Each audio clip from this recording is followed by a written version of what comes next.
नमस्कार दोस्तों, मैं अंशुल शर्मा स्वागत करता हूं आपका आपके अपने चैनल ब्रेनियक एजुकेशन केमिस्ट्री में, जिसमें आज हम जानेंगे शिक्षा में कार्यों के प्रकार कैसे डिफाइन होते हैं और वो कौन कौन से कार्य है जो शिक्षा में उनका वर्गीकरण कैसे है।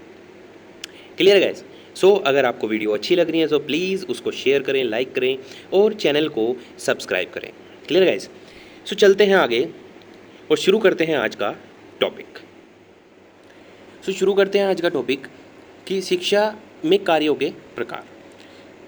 शिक्षा की अवधारणा, पहला पॉइंट पढ़ रहा हूँ। शिक्षा की अवधारणा के अनुसार शिक्षा का प्रमुख उद्देश्य व्यवहार में अपेक्षित परिवर्तन लाना है। अपेक्षित मतलब जो हम चाह रहे हैं, जो शिक्षक चाह रहा है, उस परिवर्तन को लाना है। ठीक है ना?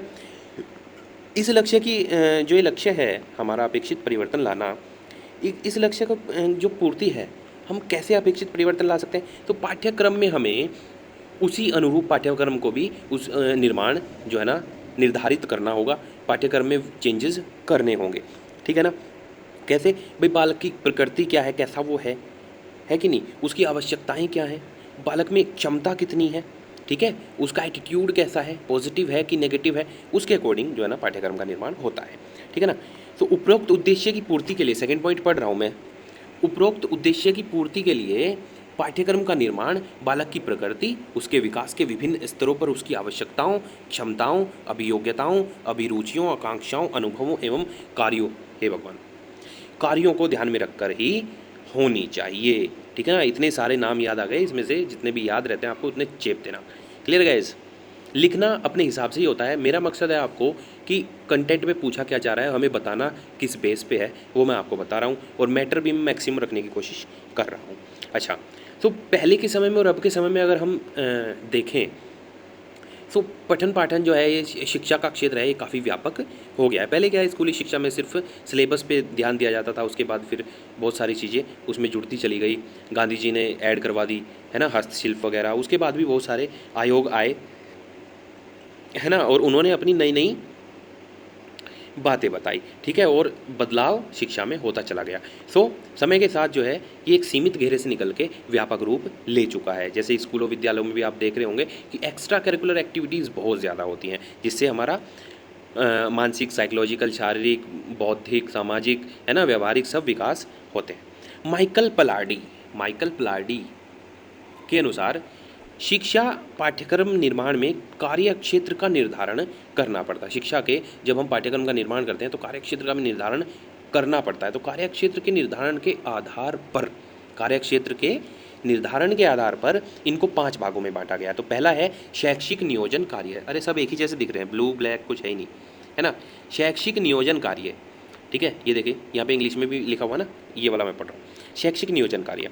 ठीक है, नियोजन कहते हैं प्लानिंग को, तो एजुकेशनल प्लानिंग वर्क वो कौन से कार्य हैं, तो इसके अंतर्गत आते हैं कौन कौन से? योजना बनाने के कार्य, ठीक है, प्लानिंग के कार्य की योजना कैसे बनानी है। ठीक है, सो योजना बनाने से होता क्या है? उससे होगा ये कि अगर हम किसी कार्य को भैया योजनाबद्ध तरीके से करें, आपने भी देखा होगा कि एक कार्य है कि हम लगे पड़े हैं किसी काम को करने में, है ना, बिना किसी योजना के, बिना किसी पूर्व योजना के। ठीक है, तो वो कार्य में कोई भी परेशानी आ जाएगी तो हम कैसे उसको टैकल करेंगे? प्रॉब्लम्स बढ़ती चली जाएंगी।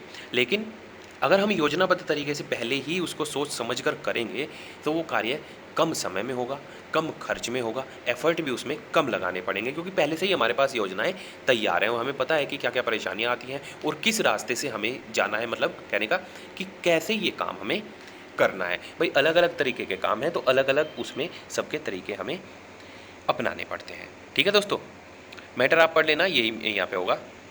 नियोजन कार्य इस प्रकार से किया जाना चाहिए कि जिससे छात्रों में नकारात्मक अभिप्रेरणाओं से छात्रों को बचाया जा सके।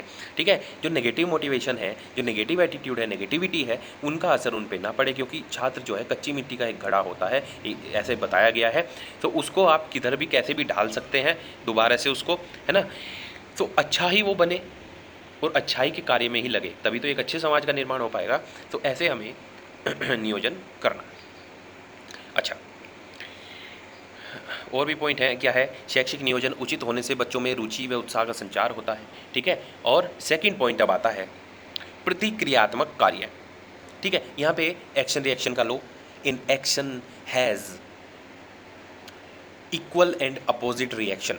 ठीक है, या any action has equal and opposite reaction. आप नहर में कूदते छलांग मारते ना, नहर नदी में नहाते हुए, तो एक बार क्या होता है, फर्स्ट टाइम पानी हमें वापस से ऊपर की ओर धकेलता है। ये आपने देखा होगा जब भी जो भी मतलब ऐसे छलांग लगा के पुल से कूद के नहाए होंगे। हम तो गांव में बहुत नहाए भाई, है ना, नहर में पुल से ऊपर छलांग लगाई, नहर के बीच में हो धपाक, ठीक है ना। सो इसमें देखते हैं, आधुनिक युग में अधिकांश कार्य क्रिया प्रतिक्रियात्मक कार्य द्वारा ही संपन्न होते हैं। विद्यार्थियों को सीखने में शिक्षण के साथ साथ मुक्त वातावरण सामाजिक पारस्परिक अंतःक्रिया के लिए देना चाहिए। मुक्त वातावरण का मतलब फ्री एटमॉस्फेयर, जिसमें वो कोई अपने प्रश्न पूछ सकें, अपनी जो व्यूज़ हैं, अपने थॉट्स हैं, उनको रख सकें, कोई उनको हिचकिचाहट ना हो। ठीक है, इसमें दो जाने माने यहाँ पे नाम मैं लेने वाला हूँ। एक तो पॉल एच हर्स्ट है, ठीक है, पॉल एच हर्स्ट। इन्होंने बोला कि पाठ्यक्रम मुक्त वातावरण की नवीन प्रवृत्तियों को सम्मिलित करने पर जोर दिया जाना चाहिए, इन्होंने ऐसे बोला था। ठीक है, उसके पक्ष में ये बोले। नेक्स्ट आते हैं शाने व मैक्सवेन। ठीक है, इन्होंने क्या किया कि नवीन पाठ्यक्रम की संकल्पना में सामाजिक अंतःक्रिया वही जो मैं आपको बता रहा हूँ, आप मुझसे कुछ पूछ रहे हैं, ठीक है, जो कक्षा में होता है अंतःक्रिया, ठीक है, को महत्व दिया गया। इसमें विद्यार्थी स्वयं क्रिया प्रतिक्रिया करके सीखते हैं, स्वयं अनुभव से सीखने की बात यहाँ पे कही गई है। नेक्स्ट पॉइंट में कहा गया है विद्यार्थियों को कुछ उद्दीपक दिए जाते हैं जिससे विद्यार्थी स्वयं ही क्रिया करने के लिए प्रेरित होते हैं। जैसे कि आप कोई काम करते हैं, है ना, या नहीं भी करते, मान लिया आप कहीं बैठे हुए हैं, ठीक है, जो भी आपका व्यवसाय है, जो भी आप दिन भर में काम करते हैं, एक होता है ना कि जैसे छोटा बच्चा है वो क्या करेगा, खेलेगा। उससे बड़ा बच्चा है वो क्या करेगा, पढ़ेगा और बाकी खेलकूद करेगा साथ में, ठीक है। फिर और बड़े हो जाएंगे, पढ़ लिख लेंगे तो क्या करेंगे, हम अपनी नौकरी वोकरी करेंगे, है कि नहीं, या कोई अपना व्यवसाय करेंगे, ठीक है। और जब बूढ़े हो जाते तो कुछ भी करने लायक बचते नहीं है, ठीक है कि नहीं, तब भी इधर उधर बैठेंगे चौपाल पे, अपने काम देखेंगे। तो सब अपने एक उम्र के साथ निर्धारित उनके कार्य हैं, ठीक है। तो उद्दीपक की मैं बात बता रहा हूँ कि उद्दीपक क्या होते हैं। उद्दीपक होते हैं एक उत्प्रेरक भी आप इनको कह सकते हैं, ठीक है, उत्प्रेरक भी इनको बोलते हैं, कैटलिस्ट भी इनको बोलते हैं, कैटलाइजर भी इनको बोला जाता है, ठीक है ना। उत्प्रेरक मतलब स्पीड अप, बूस्ट अप करने के लिए ये यूज़ होते हैं। कैसे, सपोज करो कोई कार्य आपके सामने अगर कुछ है ही नहीं, आप खाली कमरे में बैठे हैं, तो कोई दीवार से सर तो मारेगा नहीं, पागल तो हो नहीं, है कि नहीं। लेकिन अगर उसी कमरे में कुछ चीज़ें रखी हुई हैं तो आप उनके साथ में कोई क्रिया प्रतिक्रिया कुछ ना कुछ करोगे, ठीक है। कुछ भी रखा है, सपोज करो आपको गर्मी लग रही है, फ़ैन नहीं है तो नहीं चला पाओगे, कुछ भी नहीं, है ना, रहना उसी कमरे में है मान लिया आपको, ठीक है। या नहीं भी रहना तो उठ के बाहर जाओगे, तो बाहर जाना भी एक क्रिया हुई, है कि नहीं। या फ़ैन है तो चलाओगे उसको, वो भी एक क्रिया हुई। या कोई मैगज़ीन पढ़ी है, सपोज करो, मैं एक छोटा सा एग्जांपल दे रहा हूँ, ठीक है, मैगज़ीन पढ़ी, उसको आप पढ़ोगे समय का बिताने के लिए, ठीक है। या फिर मोबाइल है आपके पास तो मोबाइल आप देखोगे, टीवी है तो टीवी देखोगे, यही करते हो ना, है कि नहीं। या और काम है जो भी है। तो कहने का मतलब ये है कि उद्दीपक वो होते हैं जो आपको कार्य करने के लिए प्रेरित करते हैं। अगर वो चीज़ वहाँ पे नहीं होती तो आप वो कार्य करते ही नहीं, है कि नहीं, कर ही नहीं सकते। थर्ड पॉइंट आता है असुरक्षात्मक कार्य। असुरक्षात्मक कार्य के अंतर्गत सारे वो वाले कार्य आते हैं जिनमें हमें चोट लगने का खतरा या चोट लगने की संभावना होती है। सारे औद्योगिक कार्य, सारे उत्पादक कार्य, औद्योगिक कार्य किसी उद्योग में हम कार्य कर रहे हैं, वहाँ पे हमें कोई चोट वोट लग सकती है। उत्पादक कार्य कहीं कृषि वृषि में भी अगर आप कर रहे हो, ठीक है। तो अभी मैंने जब टिकटॉक बैन नहीं हुआ था उससे पहले एक वीडियो देखी थी, मतलब टिकटॉक की वीडियो उस पर आती रहती थी फेसबुक पे, है ना। तो वहाँ पे चलती है कि कोई और वीगो लाइव, पता नहीं दुनिया भर की इस टाइप की एप्लीकेशन बनी हुई है जिन पे वीडियो बनाते थे लोग, और बावले हो रखे थे, बिल्कुल एकदम बावले, ठीक है ना। तो उसमें मैंने देखा कि एक बच्चा ट्रैक्टर चला हुआ है, पीछे उस पर रोटर लगा हुआ है जो खेत जोतता है ना, वो वाला रोटर जो मिट्टी को काटता है, जुताई करते हैं जिससे, ठीक है, चला दिया। अब ट्रैक्टर में क्या खूबी हो सकती है कि भाई हम रेस को भी उसकी कंट्रोल कर सकते हैं, और गियर लगा हुआ है तो वो चलता ही जाएगा सीधा, गिर तो जाएगा नहीं, 4 पहियों वाला होता भैया, है ना। तो वो क्या किया कि धीमे धीमे चलता ही है, जब जुताई करते हैं तो वो उतर गया, और जैसे ही वो वहाँ से उतर के वापस से उस पर चढ़ने लगा, ठीक है, वीडियो बनवा रहा था वो ऐसे, ठीक है, वापस से चढ़ने लगा तो जो जिस पे पैर रख के चढ़ते हैं उस पे से उसका पैर फिसल गया और पीछे वाले बड़े टायर के नीचे वो तुरंत आ गया, टायर उसके ऊपर से उतरा और रोटर ने उसको काट दिया, ठीक है ना। सो उत्पादक कार्यों में भी इस टाइप का, फावड़ा आप चला रहे हैं तो फावड़ा आपको लग सकता है, ठीक है। इन सब कार्यों को सम्मिलित किया गया है। नेक्स्ट पॉइंट चलते हैं। मैंने एक बहुत बुरी सी कहानी बता दी आपको। वापस से आ जाइए अपने टॉपिक पे।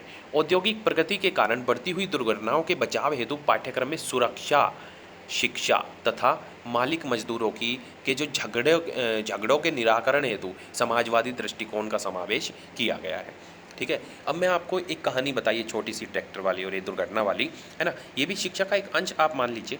तो इसमें यही बात कही गई है कि ये चीज़ भी आप सम्मिलित करें, खतरों से अवगत कराएं, ताकि वो ऐसा कार्य बच्चे दोबारा से ना करें। तो जिन जिन लोग जो लोग इन वीडियो को देखेंगे, सुनेंगे, समझेंगे, वो ऐसे दुर्घटना वाले कार्य नहीं करेंगे। ठीक है, तो यही इसमें बताने का प्रयास किया गया है। नेक्स्ट है तरीका या फिर कार्य प्रणाली, प्रोसीजरल वर्क। ठीक है, समय समय पर किए जाने वाले कार्यों को सुधारात्मक तरीकों, वस्तुओं एवं पठन सामग्री को तथा शिक्षण अधिगम प्रवृत्तियों को प्रभावशाली तरीके से किया जाए, जिससे कार्य करने की प्रणाली में गुणात्मक सुधार हो सके। एक कार्य है जिसको हम डेली करना है हमें, या बहुत बार करना है। ठीक है, उसमें सुधार की इसने बात कही है। ठीक है, कि जैसे हम पुराने तरीक़ों से कोई कार्य करते आ रहे थे, मान लिया है, कभी मैं खेत का ही एग्जांपल दे रहा था, तो वहीं से ले लो कि पुराने हम क्या बैल से जुताई करते थे, है ना, और एक होता था पानी डालने के लिए भी बाल्टियाँ लगी रहती थी, बहुत हरट शायद उसको बोलते थे, हरट या रहट कुछ ऐसे ही बोलते थे, है ना, वो गोल गोल सा घुमाते रहते, वो उसमें भी बैल ही यूज़ होते थे। ठीक है भाई, पोखर में से या फिर नदी नालों में से वो पानी ऐसे खेत में देने के कार्य यूज़ में आता था।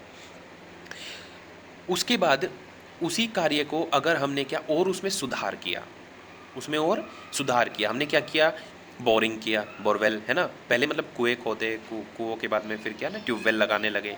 ठीक है ना, इस टाइप से हल चलाते थे, हल की जगह पे क्या छोटा कोई ट्रैक्टर वहाँ पे बनाया गया, जिससे जुताई होने लगी। आजकल तो और भी नई चीज़ें आ गई, पहले वैसे आते थे, टीलर वगैरह बोलते थे उनको, टीलर बोलते थे, हैरो बोलते थे, आई थिंक अपने गांव में तो यही सब बोलते थे, है ना, तो हर जगह यही बोलते होंगे आई थिंक, या अगर कोई गांव का वर्ड है तो आई डोंट नो, वो शायद बदल भी जाते हो, क्योंकि हर 5 किलोमीटर पे लैंग्वेज बदल जाती है भैया। तो सुधार जो तरीके हमें, अब खेत एक बार जोत के तो छोड़ नहीं देना, बार बार जुताई करनी है, क्योंकि हर बार फसल करनी है ना, तो बार बार करने वाले कार्य में और हम सुधार कर सकते हैं। तो जो हम कर रहे हैं वही सब चीज़ जो मैंने आपको एग्जाम्पल दिया, वही सब इसमें है कि कार्य प्रणाली को और अच्छा बनाया जाए और सुधार उसमें किया जाए। सेकेंड पॉइंट है, इस प्रकार के कार्यों के अंतर्गत कार्य करने की पद्धति, किस कार्य मतलब किस तरीके से हम कार्य कर रहे हैं, नीति क्या है, तकनीकी क्या है, इसका विधि क्या है, व्यूह रचना क्या है, उन सबको सम्मिलित किया जाता है। उनमें सुधार करने के लिए कैसे सुधार करना है वो बताया जाता है। कार्य करने का तरीका बहुत सुगम एवं प्रभावशाली, रुचिकर हो, जिससे छात्रों को बहुत कम प्रयास में ही वह कार्य आ जाए। अगर हम छात्रों को बताने की बात चल रही है जैसे कि, ठीक है, तो जो छात्रों के लिए कार्य हैं उनको उनमें सुधार की बात आप यहाँ बता सकते हैं।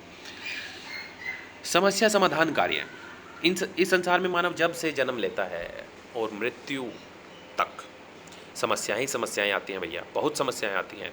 ठीक है, हर समस्या से हमें क्या है ना, एक अच्छे तरीके से ढूंढ के उस समस्या से बचना पड़ता है और आगे बढ़ना है। ठीक है, तो मानव की यहाँ पे कोमा लगना चाहिए था, प्रकृति पर विजय प्राप्त करने की जो जिज्ञासा है, मानव की जिज्ञासा है प्रकृति पर विजय प्राप्त करने की, नई खोज आविष्कार करने की और निरंतर परिवर्तित होने वाली सामाजिक आर्थिक चुनौतियां तथा विभिन्न राजनीतिक चुनौतियों का सामना करना इसमें पड़ता है। हम प्रकृति पे विजय प्राप्त करने की कोशिश कर रहे हैं, तो प्रकृति का अगर हम अच्छा कर रहे हैं तब तो ठीक है, लेकिन अगर बुरा कर रहे हैं, पेड़ों की कटाई कर रहे हैं, है ना, मिट्टी की कटाई कर रही हैं, खुदाई कर रहे हैं, दुनिया भर का अर्थ को बिल्कुल चूस डाला, है ना, सो कहीं ना कहीं परेशानियाँ आएंगी, जैसे कि जल संकट उत्पन्न हो रहा है ना भाई, नीचे समर्सिबल लगा दिया है, पूरा पानी खींचे जा रहे, बहा दे रहे, बटन दबा के छोड़ दिया, भूल गए, है ना, और पानी बहा दिया गया, उससे क्या हो रहा है, जल जो क्या बोलते हैं उसको, ग्राउंड वाटर है वो कम होता जा रहा है, उसकी कमी होती जा रही है, पेड़ों को काट दिया, बरसात नहीं हो रही, तो ये समस्याएं ही तो है जो हम छेड़छाड़ करके किससे, प्रकृति से, और इनको उत्पन्न कर रहे हैं। ठीक है, तो इन चुनौतियों से निपटने के लिए मानव अपनी वर्तमान अवस्था में उचित परिवर्तन करता है, ये इसके अंतर्गत आता है। तो इस कार्य के अंतर्गत छात्र स्वयं किसी समस्या का समाधान करने के लिए हर परिस्थिति में समायोजन करने का प्रयास करता है। ठीक है, तो इसमें अगर छात्रों की बात करें, मानव जीवन को अभी साइड में रख के, ठीक है, तो समस्या समाधान कार्य में क्या करता है, छात्र अपने से ही परिस्थिति में समस्या का समाधान करता है, उसको एक करने दिया जाता है, और सहयोग कौन करता है, शिक्षक करता है। ठीक है, समायोजन होता है एडजस्ट करना, एडजस्टमेंट। तो छात्रों के सामने शारीरिक, मानसिक, बौद्धिक, आर्थिक, सामवेगिक, शैक्षिक आदि समस्याएं होती हैं जिनको वे शिक्षक के मार्गदर्शन से दूर करते हैं। क्लियर गाइस, ये छात्रों की समस्याएं हैं और जीवन की समस्याएं भी। तो इसके अंतर्गत समस्या समाधान कार्य आते हैं और ये थे हमारे 5 तरह के कार्य, ठीक है, जो मैंने आपको बताए, ठीक, ये सारे, ठीक है। अच्छा, किन्होंने इसको ऐड किया था कार्य को, फटाफट से एक बार बोलें, ठीक है। यह फर्स्ट वाला मैं अभी नहीं दिखा रहा, जल्दी बताएं। अरे देख लिया, ठीक है, माइकल पलाडी। क्लियर गाइस, सो आज की वीडियो करते हैं यहीं पे फिनिश। बने रहिए ब्रेनिक एजुकेशन केमिस्ट्री चैनल के साथ में और नोट्स अपने प्रिपेयर करते रहें, ये बहुत हेल्प करते हैं जब आपका एग्जाम टाइम आता है। क्लियर गाइस, सो पढ़ते रहें, आगे बढ़ते रहें। All the best.